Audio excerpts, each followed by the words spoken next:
Shalom, it's Rabbi Pearlson. Today, April 24th, Erev Shabbos, it's a double Torah portion, Tazria Metzora, and it's also Rosh Chodesh. If we were in Shul tomorrow, we would take out two Torahs. I wanted to talk to you about the second half of the double Torah portion, Metzora. It tells the story about what would happen if a person presented with a lesion on his skin. We often refer to it as leprosy, but the rabbis explained it wasn't really leprosy. It was an ailment caused by a spiritual defect, lashon hara. When a person would speak gossip, evil speech, tattletaling, lies about another person, they got this affliction known as tzara'at. We frequently translate it as leprosy, but we know it wasn't. Well, here's the interesting thing. The Kohen was called. He would examine it, tell the person he was quarantined in his home for 7 days.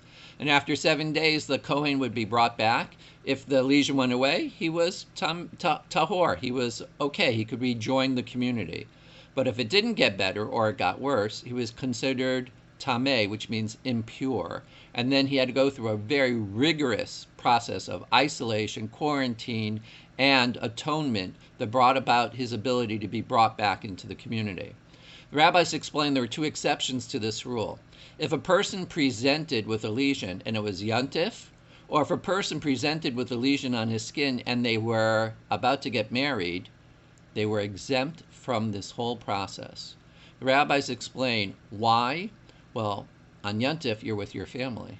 And when you get married, you're with your new family, with your bride and your spouse. So why is that basis for being exempted from this process of becoming clean and safeguarding the community? So the Chofetz Chaim explained that the primary reason why people talk gossip is that they have a low self-esteem, a low self-image of themselves. And what happens is they feel that if they talk bad about other people, they'll be able to appear better than they are. Instead of raising themselves up, they lower everyone else.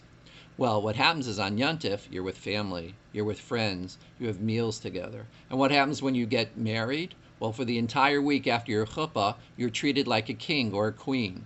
The community rejoices when you walk into a room. In fact, if a chatan, a groom, shows up to minyan, you don't recite any sad prayers like tachanun. The whole community looks at him and smiles. And when the rabbis explain, these positive effects on the afflicted person can heal him. They look really close and they say, you know what the cause is of this affliction? It's a person doesn't have love in their life. The person doesn't have compassion. The person doesn't have chesed.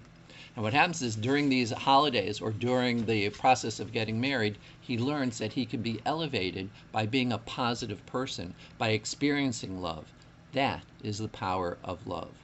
And if you look really closely, in the Torah, before the process begins, he's called the Metzora, the leper or the afflicted one. But as soon as he enters into that week, he's called Hamitaher, the person who's becoming clean or purified, because he's trying. And that's the message for this week. That's the message for our process during our COVID-19 concerns. You know what? Love has the power to cure us. Love and compassion and being merciful has the power to alleviate the world of illness and sickness. Let's make sure we dedicate ourselves ongoingly, not just during this crisis, but every single day, to love and to nurturing those who are less fortunate. Why? Because as long as we're just trying, we won't be hamitzora, a leper. We won't be isolated and quarantined for negative reasons. Because if we're trying to make the world better, if we're trying to love others and be merciful and compassionate, then we are hamitaher. We are those who are trying to make the world a holier place.